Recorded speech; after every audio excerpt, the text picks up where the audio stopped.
നമ്മുടെ ഇടയിൽ പലരെയും അലട്ടുന്നൊരു പ്രശ്നമാണ് എവിടെയെങ്കിലും പോകണമെന്ന് വിചാരിക്കുമ്പോൾ പെട്ടെന്ന് തന്നെ ബാത്റൂമിലൊന്ന് പോകാനുള്ള തോന്നൽ. ചെറിയ ടെൻഷൻ അടിക്കുമ്പോഴേക്കും ഉടനെ തന്നെ മലമൂത്ര വിസർജനമൊക്കെ ചെയ്യണം എന്നുള്ളൊരു തോന്നൽ. ഈ ഒരു ശീലക്കേട് പലർക്കും ഇപ്പോൾ ശീലമാണ്. അതുകൊണ്ട് തന്നെ ഒരുപാട് ഉള്ളിലേക്ക് വലിയാനുള്ളൊരു സ്വഭാവം അവരിൽ ഉണ്ടാവുന്നു. ഈ ഒരു മെഡിക്കൽ കണ്ടീഷനെ നമ്മൾ ഇറിറ്റബിൾ ബവൽ സിൻഡ്രോം അല്ലെങ്കിൽ IBS എന്നാണ് പറയാറ്. നമുക്ക് ഈ വീഡിയോയിലൂടെ IBSനെ കുറിച്ച് ഡീറ്റെയിൽഡ് ആയിട്ട് നോക്കാം. ഞാൻ ഡോക്ടർ പ്രിയ, Q&B ഹെൽത്ത് കെയറിലെ ഹോമിയോപ്പതിക് ഫിസിഷ്യനാണ്. എന്താണ് IBS? IBS എന്താണെന്ന് നോക്കുന്നതിന് മുമ്പ് നമുക്ക് ബവൽ എന്താണെന്ന് നോക്കാം. നമ്മൾ കഴിക്കുന്ന ഭക്ഷണം ആദ്യം നമ്മുടെ വായിൽ ഉമ്മിനീരുമായിട്ട് മിക്സ് ചെയ്ത് അവിടെ ദഹനം നടക്കുന്നു. അത് കഴിഞ്ഞ് ആമാശയത്തിലേക്ക് എത്തുന്നു. അവിടെ നമ്മുടെ വയറിലുള്ള ബാക്കി ആസിഡ്സ് ഒക്കെ ആയിട്ട് മിക്സ് ചെയ്ത് അവിടെയും ഡൈജഷൻ നടക്കുന്നു. ഈ ആമാശയം കഴിഞ്ഞിട്ടുള്ള ഭാഗം, അതായത് ചെറുകുടലും വൻകുടലും ചേരുന്നതാണ് ബവൽ. അപ്പോൾ ഈ ഒരു ബവലിനുണ്ടാകുന്ന ഇറിറ്റേഷനെയാണ് നമ്മൾ ഇറിറ്റബിൾ ബവൽ സിൻഡ്രോം എന്ന് പറയുന്നത്. അപ്പോൾ ദഹന പ്രക്രിയ ഈ ഒരു വഴിയിലൂടെയാണ് നടക്കാറ്. കൂടുതലും ഈ അന്നജമൊക്കെ ദഹിക്കുന്നത് നമ്മുടെ ആമാശയത്തിലാണ്. അത് കഴിഞ്ഞിട്ട് നമ്മുടെ കുടലിൽ ദഹിക്കുന്നത് പ്രധാനമായിട്ട് ഫൈബർ അടങ്ങിയ ഭക്ഷണങ്ങളെയാണ്. അപ്പോൾ ഈ ഒരു ദഹന പ്രക്രിയയിൽ എന്തോ ഒരു പ്രശ്നമുണ്ട്, അല്ലെങ്കിൽ ഈ ഒരു മൂവ്മെൻറ്റ്സിൽ അവിടെ നടക്കുന്ന ചില പ്രക്രിയകളിൽ ഉണ്ടാകുന്ന വ്യത്യാസമാണ് നമുക്ക് ഇറിറ്റബിൾ ബവൽ സിൻഡ്രോം ഉണ്ടാക്കുന്നത്. നമ്മൾ ഈ കഴിച്ച ഭക്ഷണം താഴേക്ക് എത്തുന്നതും അത് നമ്മുടെ വയറിലെത്തുക, അവിടുന്ന് ചെറുകുടലിൽ വൻകുടലിലേക്ക് എത്തുന്നു, അവിടെ ദഹനം കഴിഞ്ഞ് മലദ്വാരത്തിലൂടെ മലമായി പുറത്തേക്ക് വരുന്നു. ഈ ഒരു മൂവ്മെൻറ്റ് എന്ന് പറഞ്ഞു കഴിഞ്ഞാൽ ഈ ഒരു പെരിസ്റ്റാൾട്ടിക് മൂവ്മെൻറ്റ് പതുക്കെ പതുക്കെ നടക്കുന്ന ഒരു പ്രോസസ്സാണ്. ഈ ഒരു മൂവ്മെൻറ്റിൽ എന്തെങ്കിലും ചെറിയ വ്യത്യാസം ഉണ്ടാവുക, അതോടൊപ്പം തന്നെ നമ്മുടെ പിത്തരസത്തിൻ്റെ ഒരു അഡീഷണൽ ഒരു വരവും കൂടി ആകുമ്പോഴാണ് ഇറിറ്റബിൾ ബവൽ സിൻഡ്രോം ഉണ്ടാവുന്നത്.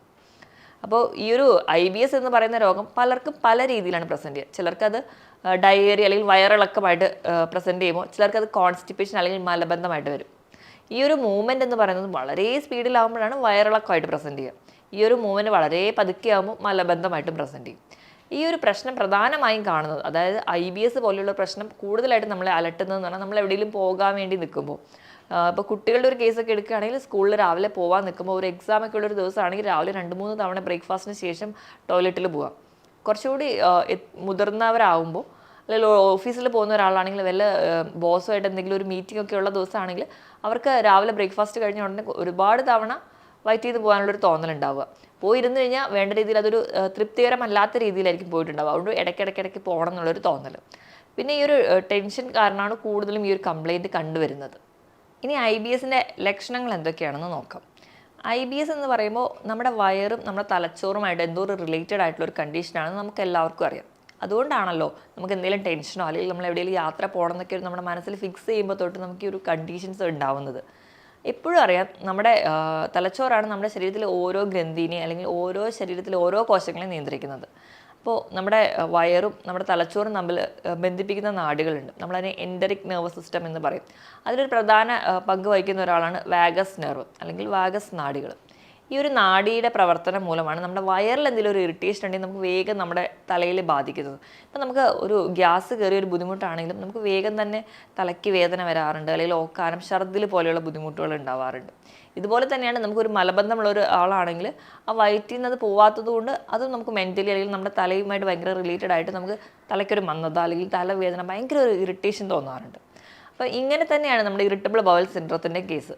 അപ്പം വയറുമായിട്ടും ഒരുപാട് ലക്ഷണങ്ങൾ കാണിക്കാറുണ്ട്. അതോടൊപ്പം തന്നെ നമ്മുടെ മനസ്സിനെ ബാധിക്കുന്ന രീതിയിൽ നമ്മുടെ മെൻ്റൽ സിംറ്റംസും കാണിക്കാറുണ്ട്. അപ്പോൾ വയറുമായി ബന്ധപ്പെട്ട ലക്ഷണങ്ങൾ എന്തൊക്കെയാണെന്ന് നോക്കിയിട്ടുണ്ടെങ്കിൽ നമുക്ക് നല്ല കഠിനമായ വയറുവേദന പറയാറുണ്ട്. ഒരുപാട് പേഷ്യൻസും ഈ വയറിളക്കം അല്ലെങ്കിൽ മലബന്ധം പോലെയുള്ള ബുദ്ധിമുട്ടിനേക്കാളും കൂടുതൽ പറയുന്നത് ഭയങ്കരമായിട്ട് ഗ്യാസ് നിറഞ്ഞിരിക്കുക അല്ലെങ്കിൽ വയറ് വീർത്തിരിക്കുന്ന ഒരു കണ്ടീഷൻ.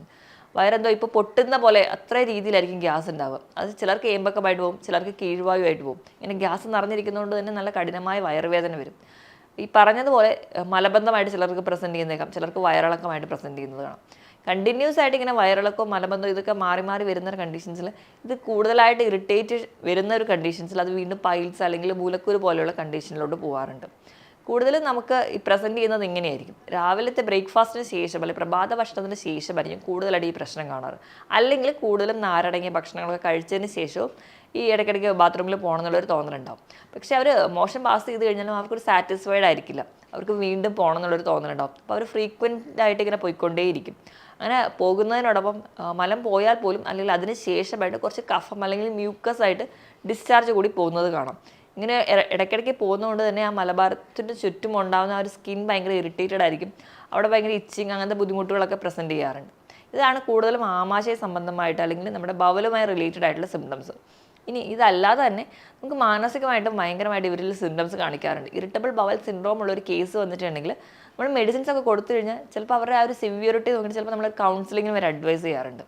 അപ്പം അവർ കാണിക്കുന്ന ആദ്യത്തെ ഒരു സിംറ്റം തന്നെ ഭയങ്കര ആൻസൈറ്റി ആയിരിക്കും അവർക്ക് ഉണ്ടാവുക. കാരണം അവർ ഒരു കാര്യം വിചാരിച്ചിട്ടുണ്ടാവും, പക്ഷേ ഈ ഒരു കംപ്ലയിൻറ്റ് ഉള്ളതുകൊണ്ട് അത് വിചാരിച്ച സമയത്ത് നടക്കുമോ അല്ലെങ്കിൽ ആ വിചാരിച്ച സമയത്ത് അത് തീരുമോ എന്നൊക്കെയുള്ളൊരു ടെൻഷൻ ഉണ്ടാവും. അതെന്ന് പറയുന്നത് തന്നെ അവർക്കൊരു ഡിപ്രഷനിലോട്ട് പോകും. അവർക്ക് അവരുടെ ശരീരത്തോട് തന്നെ ഒരു വെറുപ്പായിരിക്കും. അതുകൊണ്ട് തന്നെ അവർ ഉള്ളിലേക്ക് വലിയുന്ന ഒരു ടെംപ്റ്റേഷൻസ് നമുക്ക് കാണാൻ പറ്റും. ഇങ്ങനെ ഡിപ്രഷൻ വരുന്നു, ആൻസൈറ്റി വരുന്നു. അപ്പോൾ അതുകൊണ്ട് തന്നെ അവർക്ക് ഭയങ്കര ഇറിറ്റേറ്റഡ് ആയിരിക്കും. അങ്ങനെ അവർക്ക് ഭയങ്കരമായ ഒരു വിഷാദം അല്ലെങ്കിൽ അവർക്ക് ഒരു കൗൺസിലിംഗ് അല്ലെങ്കിൽ ഒരു മെഡിസിൻ, ഒരു ആൻറ്റി ഡിപ്രസൻ ഡ്രഗ്സിലോട്ട് പോകേണ്ട ഒരു കണ്ടീഷൻസ് വരെ ഈ IBS രോഗമുള്ളവരിൽ കാണാറുണ്ട്. ഈ പറഞ്ഞ മെൻ്റൽ സിംറ്റത്തിനോടൊപ്പം തന്നെ അവർക്ക് ബൈപ്പോളാർ മൂഡ് ഡിസോർഡർ ആയിട്ട് സങ്കടം വരിക അല്ലെങ്കിൽ ഉടനെ തന്നെ സന്തോഷം വരിക, അങ്ങനെ മാറി മാറി നിൽക്കുന്നതാണ്. അവർക്കൊരു ഈറ്റിംഗ് ഡിസോർഡർ തന്നെ ഒരു കണ്ടീഷൻസ് ആയിട്ട് മാറാറുണ്ട്. അതായത് എന്ത് കഴിക്കണം തന്നെ അവർക്ക് അറിയില്ല. അപ്പോൾ അത് തന്നെ ഒരു ഡിസോർഡർ ആയിട്ട് എന്ത് കഴിച്ചാൽ വരും അല്ലെങ്കിൽ എന്ത് ഭക്ഷണം കഴിക്കാൻ ഒരു പേടി, ഈ ഭക്ഷണം കഴിച്ചാൽ എനിക്ക് ഒരു IBSലോട്ട് പോകുമോ എന്നൊക്കെയുള്ളൊരു ടെൻഷൻ കാരണം അവർക്ക് എന്ത് ഭക്ഷണം കഴിക്കാൻ അറിയില്ലാത്തൊരു ബുദ്ധിമുട്ട് അവരിൽ കാണാറുണ്ട്. ഇതാണ് പ്രധാനമായിട്ട് കാണിക്കുന്ന IBSൽ ഉണ്ടാകുന്ന ലക്ഷണങ്ങൾ. ഇത് കൂടാതെ തന്നെ നമ്മൾ തന്നെ അറിയാതെ ചിലപ്പോൾ നമുക്ക് തന്നെ പല ലക്ഷണങ്ങൾ ഇവർ ഉണ്ടാവാറുണ്ട്. അതായത് ഒരു ഉദാഹരണം, ഒരു ക്രോണിക് ആയിട്ട് നിൽക്കുന്ന ഒരു കേസ്. അപ്പോൾ IBS തന്നെ ഒരുപാട് നാളായിട്ട് പ്രത്യേകിച്ച് ചികിത്സിക്കുന്നില്ല അല്ലെങ്കിൽ മറ്റൊരാളോട് ഷെയർ ചെയ്യാതെ പോകുമ്പോൾ നമ്മൾ തന്നെ അറിയാതെ മറ്റ് പല സിംറ്റംസും ഇവർ കാണിക്കാറുണ്ട്. ഇപ്പോൾ സ്ത്രീകളുടെ കേസിൽ എടുക്കുകയാണെങ്കിൽ ഗൈനക്കോളജിക്കൽ സിംറ്റംസ് ആയിട്ട് പ്രസൻറ്റ് ചെയ്യാറുണ്ട്. അതായത് മൂത്രം ഇടയ്ക്കിടയ്ക്ക് ഒഴിക്കാനുള്ളൊരു തോന്നൽ, ഇടയ്ക്കിടയ്ക്ക് മൂത്രത്തിൽ പഴുപ്പിൻ്റെതായ ലക്ഷണങ്ങൾ കാണിക്കാറുണ്ട്. ചിലർക്ക് തലവേദന, തലകറക്കം വരാറുണ്ട്. ചിലർക്ക് നെഞ്ചുവേദന. അപ്പോൾ ആ ഗ്യാസിൻ്റെ ബുദ്ധിമുട്ട് ചിലപ്പോൾ ഒരു നെഞ്ചുവേദന കൊണ്ടായിരിക്കും. ചിലപ്പോൾ അത് തിരിച്ചറിയാതെ പോകുന്നതുകൊണ്ടുണ്ടാവുക. കൈകാലുകൾക്ക് പെരുപ്പ്, തരിപ്പ് പോലെയുള്ള സിംറ്റംസൊക്കെ ഈ ഒരു കണ്ടീഷനും അസോസിയേറ്റ് ചെയ്ത് വരാറുണ്ട്. അപ്പോൾ നമ്മുടെ അടുത്ത് വരുന്ന കേസ് അല്ലെങ്കിൽ നമ്മുടെ അടുത്ത് പല കേസുകൾ വരുമ്പോൾ നമ്മളൊരു നെഞ്ചുവേദനയായിട്ടോ അല്ലെങ്കിൽ നമ്മൾ ഒരു ഗൈനക്കോളജിക്കൽ കേസ് മാത്രമായിട്ട് കൺസിഡർ ചെയ്യുമ്പോൾ ചിലപ്പോൾ നമ്മൾ കേസ് റൂൾ ഔട്ട് ചെയ്ത് എടുക്കുന്നതിൻ്റെ ഇടയിലായിരിക്കും ഈ ഒരു സിംറ്റംസ് തന്നെ അവർ പറയാറ്. കാരണം എനിക്ക് ഇങ്ങനെ ഒരു പ്രശ്നം ഉണ്ടാകുന്നു. ബേസിക് കോസ് അപ്പോൾ ഇവിടെ ഒരു IBS ആയിരിക്കും. അല്ലെങ്കിൽ നമ്മൾ ഇത് കറക്റ്റ് അല്ലെങ്കിൽ ഇവിടെ ഒരു ഫുഡ് മാനേജ്മെൻ്റ് ഒക്കെ കൊടുക്കുമ്പോൾ തന്നെ ഈ പറഞ്ഞ നെഞ്ചുവേദനയോ അല്ലെങ്കിൽ മറ്റ് യൂറിൻ ഇൻഫെക്ഷനൊക്കെ ഉള്ളതിൻ്റെ ആ ഒരു സിംറ്റംസ് ഒക്കെ തന്നെ കുറയുന്നത് നമുക്ക് കാണാൻ പറ്റും. ഇനി നമുക്ക് എന്തുകൊണ്ടാണ് IBS കൂടുതലായിട്ട് ഉണ്ടാകുന്നത്, അല്ലെങ്കിൽ ആർക്കാണ് ഇത് വരാനുള്ള സാധ്യത കൂടുതലെന്ന് നോക്കാം. നോക്കിക്കഴിഞ്ഞിട്ടുണ്ടെങ്കിൽ ഇത് നമ്മൾ കൂടുതലായിട്ടും കാണുന്നത് കൗമാരപ്രായത്തിൻ്റെ ഒരു അവസാന ഘട്ടത്തിലോട്ട് അല്ലെങ്കിൽ ഒരു 40ൻ്റെ മധ്യഘട്ടത്തിലോട്ടൊക്കെ വരുമ്പോഴാണ് കൂടുതലായിട്ടും കാണിക്കാറ്. അതുപോലെ തന്നെ സ്ത്രീകളിൽ കുറച്ച് കൂടുതലായിട്ട് നിൽക്കുന്നത് കാണാം. അതിന് കാരണം എന്ന് വെച്ചിട്ടുണ്ടെങ്കിൽ സ്ത്രീകളിലുണ്ടാകുന്ന ഈസ്ട്രോജൻ ഹോർമോണിൻ്റെ ഒരു ഇൻഫ്ലുവൻസ് IBSൽ കാണുന്നത് കൊണ്ടാണ് ഈ ഒരു ലക്ഷണങ്ങൾ കാണിക്കുക. അതുപോലെ IBSൽ കാണുന്ന അതേ ലക്ഷണങ്ങൾ നമുക്കൊരു പ്രീ മെൻസ്ട്രുവൽ സിംറ്റംസ് ആയിട്ട് കാണിക്കാറ്. അതായത് പീരീഡ്സിന് മുൻപുള്ള കുറച്ച് ദിവസങ്ങളിൽ ചില ആൾക്കാർ പറയാറുണ്ട് ഇടയ്ക്കിടയ്ക്ക് ബാത്റൂമിൽ പോകണം തോന്നുക, ഭക്ഷണം കഴിച്ച് കഴിഞ്ഞാൽ ഉടനെ പോകണം തോന്നുക എന്നുള്ള പ്രശ്നങ്ങൾ. ഇതൊക്കെ ഒരു ഹോർമോണൽ ചേഞ്ച് ഉണ്ടാക്കുന്നതാണ്. പിന്നെ ചിലരിലാണെങ്കിൽ ജനിതക ഘടകമുണ്ട്. കാരണം അച്ഛനും അമ്മയ്ക്കും അല്ലെങ്കിൽ നമുക്കൊരു ഫാമിലി ഹിസ്റ്ററിയിൽ ഇതുണ്ടെങ്കിൽ കുട്ടികൾക്ക് വരാനുള്ളൊരു ചാൻസ് കൂടുതലാണ്. ഇതോടൊപ്പം തന്നെ നമുക്ക് എന്തെങ്കിലും മെൻ്റൽ ഡിസോർഡേഴ്സ് ഒക്കെ ഉള്ളവരാണെങ്കിൽ, ചില മാനസികമായിട്ട് ഡിപ്രഷൻ അല്ലെങ്കിൽ ചെറിയ ചെറിയ മൂഡ് ഡിസോർഡേഴ്സ് ഒക്കെ ഉള്ളവരാണെങ്കിൽ അവർക്കും ഈ IBS വരാനുള്ള ചാൻസ് വളരെ കൂടുതലാണ്. അതുപോലെ തന്നെ ആൻറ്റി ഡിപ്രസൻ ഡ്രഗ്സ് എടുക്കുന്നവർക്കും IBS വരാനുള്ള ചാൻസ് വളരെ കൂടുതലാണ്. ഇനി IBS ഉണ്ടാവാനുള്ള കാരണം എന്ന് പറഞ്ഞിട്ടുണ്ടെങ്കിൽ ഏറ്റവും ഒന്നാമതായിട്ട് പറയുകയാണെങ്കിൽ GI മോട്ടിലിറ്റിയാണ്. അതായത് നമ്മുടെ ഇൻറ്റസ്റ്റൈൻ, നമ്മുടെ ചെറുകുടലിനെയും വൻകിടലിനും ഉണ്ടാവുന്ന ആ ഒരു മൂവ്മെൻറ്റിൻ്റെ വേഗത പോലെ ഉണ്ടാവും. സ്ലോ ആണെങ്കിൽ നമുക്കതൊരു മലബന്ധം അല്ലെങ്കിൽ കോൺസ്റ്റിപ്പേഷൻ ആകും. നല്ല സ്പീഡിലാണ് ആ ഒരു വൻകുടൽ കൺട്രാക്ട് ചെയ്ത് റിലാക്സ് ചെയ്യുന്നതെങ്കിൽ നമുക്ക് വയറിളക്കം അല്ലെങ്കിൽ ഡയേറിയ ആയിട്ട് പ്രസൻറ്റ് ചെയ്യാറുണ്ട്. മറ്റൊരു കാരണം എന്ന് പറഞ്ഞാൽ നമ്മൾ കഴിക്കുന്ന ഭക്ഷണമാണ്. ഇപ്പോൾ കഴിക്കുന്ന ഭക്ഷണത്തിൽ അധികമായിട്ട് നാരടങ്ങിയ ഭക്ഷണങ്ങളുണ്ടെങ്കിൽ അല്ലെങ്കിൽ ഒരുപാട് എരിവും പുളിയും ചെന്ന ഭക്ഷണങ്ങളുണ്ടെങ്കിൽ, ഒരുപാട് വറുത്തതും പൊരിച്ചതുമായ ഭക്ഷണങ്ങൾ കഴിക്കുന്നുണ്ടെങ്കിൽ ഇതൊക്കെ ചിലർക്ക് പ്രശ്നം ഉണ്ടാക്കാറുണ്ട്. ഇത് കൂടാതെ തന്നെ ഗ്ലൂട്ടൻ അടങ്ങിയിട്ടുള്ള ഭക്ഷണം, ഗ്ലൂട്ടൻ എന്ന് പറയുമ്പോൾ ഗോതമ്പിലുണ്ട്, ഓട്സിലുണ്ട്, അങ്ങനെ ചില ധാന്യങ്ങളിലൊക്കെ കാണുന്ന ഈ ഒരു ഗ്ലൂട്ടൻ ചിലർക്ക് അലർജി ആയിരിക്കും. ചിലർക്ക് അതുകൊണ്ട് വരാറുണ്ട്. ചിലർക്ക് പാൽ ഉൽപ്പന്നങ്ങളും ആയിരിക്കും പ്രശ്നം. ചിലർക്ക് അതുകൊണ്ട് വരാറുണ്ട്. അപ്പോൾ എന്തോ ഒരു ട്രിഗറിങ് ഫാക്ടർ ആയിരിക്കും പലർക്കും ഉണ്ടാവുക. ചിലർക്ക് നട്ട്സ് കഴിച്ചാലായിരിക്കും ഉണ്ടാവുന്നത്.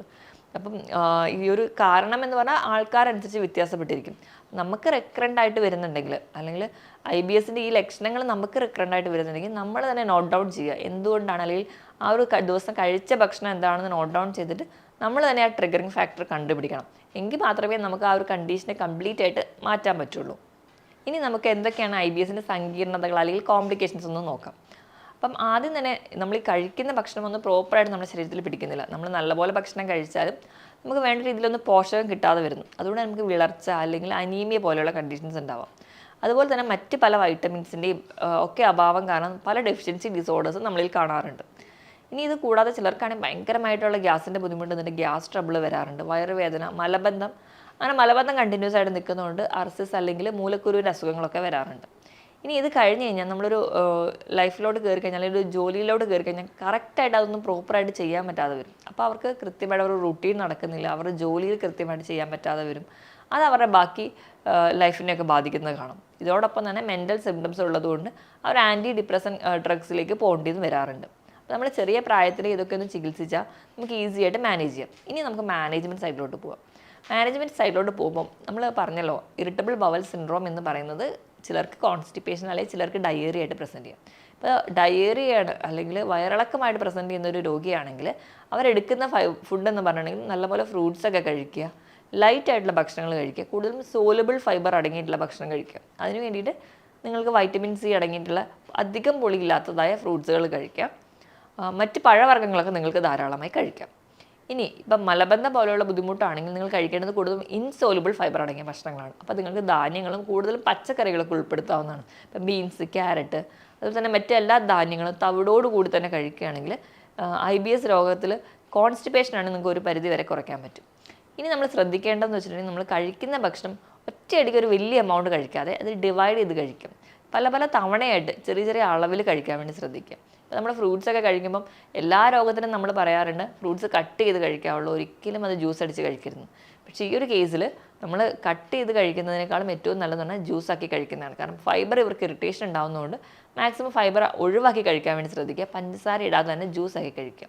ഒരുപാട് എണ്ണയിൽ വറുത്തതും പൊരിച്ചതുമായ ഭക്ഷണങ്ങളും അതുപോലെ തന്നെ ഒരുപാട് എരിവുള്ള മസാലകൾ അടങ്ങിയിട്ടുള്ള ഭക്ഷണങ്ങളും കഴിവതും കുറയ്ക്കുക. ഇത് നമ്മുടെ ആമാശയത്തിന് അല്ലെങ്കിൽ നമ്മുടെ കുടലിൻ്റെ മൂവ്മെൻറ്റ്സ് ഒക്കെ കുറച്ചുകൂടെ ഫാസ്റ്റ് ആക്കുകയും കൂടുതൽ ബുദ്ധിമുട്ടുണ്ടാവുകയും ചെയ്യും. ഈ വക ഭക്ഷണങ്ങൾ കഴിവതും കുറയ്ക്കുക. ചായയുടെയും കാപ്പിയുടെയും ഉപയോഗം കഴിവതും കുറയ്ക്കാൻ വേണ്ടി ശ്രദ്ധിക്കുക. മദ്യപാനം, പുകവലി പോലെയുള്ള ശീലങ്ങളുള്ളവരാണെങ്കിൽ അത് കഴിവതി കുറയ്ക്കുക. കാരണം ഈ മദ്യം എന്ന് പറയുന്നത് ഒരു ടോക്സിനാണ്. അത് കൂടാതെ തന്നെ ഇത് ബാക്കി നെർവിനെയൊക്കെ വീക്കാക്കുകയും അല്ലെങ്കിൽ ആ ഒരു നെർവ് സ്റ്റിമുലേഷൻ കറക്റ്റായിട്ട് നടക്കുന്നത് തടയുകയും ചെയ്യും. അതുകൊണ്ട് ഈ ഒരു ശീലമുള്ളവരാണെങ്കിൽ അതൊക്കെ കുറയ്ക്കാൻ വേണ്ടി ശ്രദ്ധിക്കുക. അതുപോലെ തന്നെ ഒരു ഹെൽത്തി ആയിട്ടിരിക്കാൻ വേണ്ടി നമ്മുടെ ബോഡി വെയിറ്റ് എപ്പോഴും റെഗുലേറ്റ് ചെയ്യുക. നമ്മുടെ ഹൈറ്റിനനുസരിച്ച് നിങ്ങളുടെ ബോഡി വെയിറ്റ് റെഗുലേറ്റ് ചെയ്യുക. കൃത്യമായിട്ടൊരു വ്യായാമം ചെയ്യുക. കൃത്യമായൊരു വ്യായാമം കൂടി ഉണ്ടെങ്കിൽ നമ്മുടെ ശരീരം കുറച്ചും കൂടി ഒരു ആക്റ്റീവ് ഫേസിലോട്ട് തന്നെ വരും. നമ്മുടെ പല നാഡികളുടെയും അല്ലെങ്കിൽ നമ്മുടെ ബ്ലഡ് സർക്കുലേഷനൊക്കെ കറക്റ്റായിട്ട് ഇരിക്കാൻ പറ്റും. അപ്പോൾ കൃത്യമായിട്ടൊരു വ്യായാമം ചെയ്യുക. ആവശ്യത്തിന് വെള്ളം കുടിക്കുക. നിങ്ങളുടെ ശരീര ഭാരത്തിനനുസരിച്ച് 25 കിലോയ്ക്ക് 1 ലിറ്റർ എന്ന കണക്കിൽ നല്ലപോലെ വെള്ളം കുടിക്കാൻ വേണ്ടി ശ്രദ്ധിക്കുക. എപ്പോഴും കഴിക്കുന്ന ഭക്ഷണം ലഘുവായിട്ട് കഴിക്കാൻ വേണ്ടി ശ്രദ്ധിക്കുക. ഇനിയിപ്പോൾ എവിടെയെങ്കിലും യാത്ര പോകാൻ ഇറങ്ങുമ്പോഴാണ് നിങ്ങൾക്ക് ഈ ബുദ്ധിമുട്ട് കൂടുതലായിട്ട് തോന്നുക, അങ്ങനത്തെ പ്രശ്നം അങ്ങനെയൊക്കെ ഉള്ളവരാണെങ്കിൽ, ഇങ്ങനത്തെ ബുദ്ധിമുട്ടുണ്ടെങ്കിൽ നിങ്ങൾ ഭക്ഷണം ഒരു 1.5-2 മണിക്കൂർ മുൻപെങ്കിലും കഴിക്കുക. നിങ്ങൾ യാത്ര പോകാൻ തീരുമാനിച്ചതിൻ്റെ ഒരു 2 മണിക്കൂർ മുൻപെങ്കിലും നിങ്ങളുടെ ബ്രേക്ക്ഫാസ്റ്റ് കഴിക്കുക. കൂടുതൽ ബുദ്ധിമുട്ട് ബ്രേക്ക്ഫാസ്റ്റ് കഴിക്കുമ്പോഴാണ് ഉണ്ടാവുക. അത് കഴിഞ്ഞ് നിങ്ങൾ വയറെല്ലാം ശരിയായതിന് ശേഷം മാത്രം നിങ്ങൾക്ക് യാത്ര പുറപ്പെടുകയാണെങ്കിൽ ഒരു പരിധി വരെ നിങ്ങൾക്ക് ടെൻഷനൊക്കെ കുറയ്ക്കാൻ പറ്റും.